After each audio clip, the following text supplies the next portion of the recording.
Outdoors this morning, it is a little chilly out there. A lot of us are into the 40s, but it's not as cold as what we saw yesterday with that wind chill. We were seeing our lows yesterday around 41 to 42 degrees. If you factored in that wind, it did feel a little bit chillier out there. For today, the wind has calmed down, but we're still close to 44 to about 50 out there through a lot of the mid-state. Now, further down towards the south, Abbeville is right around 50. Americus is at 48. Those are two of the warmer spots to start things off. And one reason why they're warmer is because they have a lot more cloud cover, and all that cloud cover has really allowed their temperatures to stay in the upper 40s throughout much of the morning and really held in that heat from yesterday afternoon. And that's something else we're going to be expecting for today is your high temperatures to reach the lower 70s. Yesterday, Macon stopped at 68 degrees. For later today, I'm looking at 71 for a high out there, and that is dependent on if we do see sunny conditions during the afternoon. Now, I do think we will. Yes, it might get a bit cloudy during this morning, but we will see some clearing later today that will eventually bring us some sunnier skies and have a chance to reach 71 here later on. Now, we are tracking some smaller rain chances over towards our west.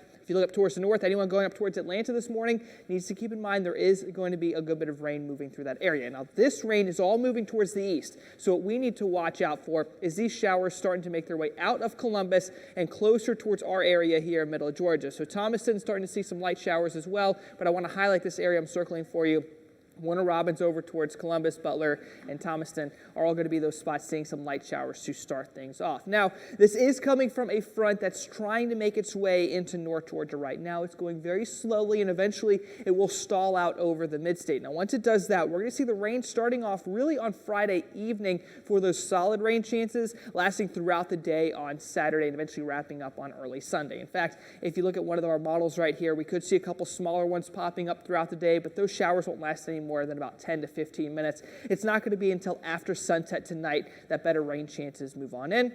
And as you can see here, as we get into Saturday morning, that's when really solid rain's projected to move on in. Now, I don't think we're going to see a whole lot of thunderstorms with this system, although one or two weaker ones during the afternoon are certainly possible. But overall, I think the biggest thing for us is going to be heavy rain and maybe the occasional lightning strike here and there. Other than that, things like tornadoes, hail, not really going to be expected. Now, when it comes to how much rain we're expecting with this system, I think a lot of us can easily reach about half an inch of rain. The further north you live, the more rain that you can expect out there. But if you live south of Warner Robins, areas like Hawkinsville, McRae, Vidalia, Dublin, probably around a quarter of an inch for you at most. And anyone going up to Atlanta for the weekend are probably going to see a full inch of rain in that spot because they're seeing a lot more early today versus what we're having as we get into this weekend. Now, of course, our temperatures are going to suffer as this cold front passes us by, but it won't be so bad. We'll be in the lower 60s on both Sunday and Monday, and our low temperatures will be back down into the 30s. Thankfully, I don't think we're going to have any kind of freezing temperatures over the next 10 days, but you are going to see temperatures returning to the 70s just before Thanksgiving. High temperatures on that day will be around 65. And now here's going to be a quick look at your fish and game forecast brought to you by Harrison's Body Shop. The best time for later today will be around 10 a.m.